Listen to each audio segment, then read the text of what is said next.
Un tout autre registre à présent. Voici Christine Angot, dramaturge. La romancière a adapté brillamment son dernier livre, Un amour impossible, pour la scène du théâtre de l'Odéon, les ateliers Berthier.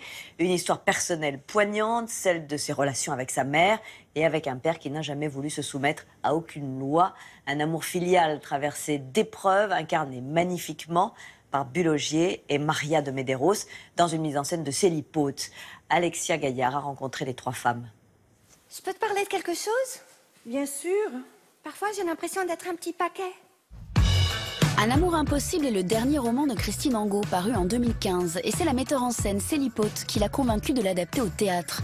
Angot y raconte son histoire, la relation fusionnelle qu'elle entretient avec sa mère, jusqu'au jour où elle rencontre son père, antisémite et incestueux. Ça s'est pas bien passé, maman. Le premier personnage de toute cette histoire, c'est la relation entre ces deux femmes. I love you. C'est cette question de l'amour maternel et du chemin qu'il fait en chacun de nous. Ouais. Qu'est-ce que c'est au fond l'amour maternel? Qu'est-ce que ça devient à l'âge adulte? Comment ça se transforme? Et comment retrouver ces émotions enfouies si profondément? Tu es consciente que c'est toi qui es centrale dans cette affaire? Et que tu t'es jamais remise en question, toi? Célie Poth a été bouleversée par la lecture du roman, particulièrement les 30 dernières pages. Cette histoire privée, singulière, familiale, tout à coup changeait totalement de dimension et devenait une histoire sociale, politique, celle d'une société entière, construite évidemment encore aujourd'hui sur des principes de domination, de violence, de pouvoir. Dans leur monde, on n'a pas d'enfant avec une juive. Surtout si elle n'a pas d'argent et qu'il n'y a rien à obtenir d'elle, à part son cul. Excuse-moi, je parle jamais comme ça, c'est pas mon langage, tu le sais. Lui, il reste stable, il assure son rang, et toi, tu descends. C'est tout. Un amour impossible est une tragédie puissante et cruelle. Christine Angot a passé beaucoup de temps avec la metteur en scène et les comédiennes. Son texte retravaillé avec minutie jusqu'à trouver fluidité et vérité. On a eu des moments merveilleux. On a analysé le texte phrase par phrase, quasi mot par mot. Il y avait des choses à fouiller. Après, elle a disparu pendant les répétitions. Et puis, elle est arrivée à la générale. Et là, il s'est passé quelque chose qui se passe très, très rarement quand même, surtout quand on fait du Molière. C'est que l'auteur était là et puis elle a fait des changements considérables dans le texte. Et là où ça aurait pu être très déstabilisant, en fait, ça a été très stimulant.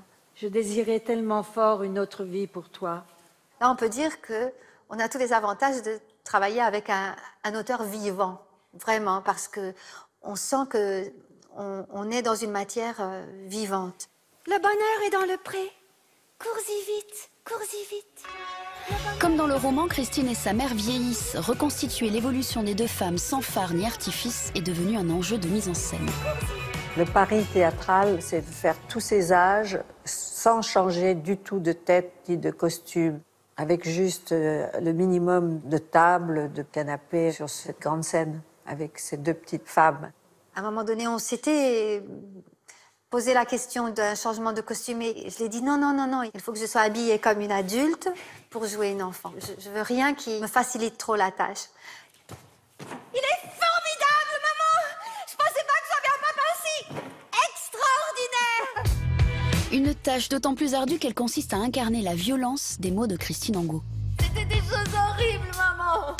Tout dans Christine va très loin. C'est sa force aussi en littérature. Peut-être parce qu'elle a connu l'extrême, elle a un art de l'extrême aussi dans son écriture. Et donc nous aussi, on s'éclate, on s'expose, on s'explose. Salopard! Qui avait violé sa fille! Est-ce que tous ces gens en noir savaient de qui ils portaient le deuil, en fait? On termine, on est vidé. Mais bon, c'est l'essence du théâtre aussi.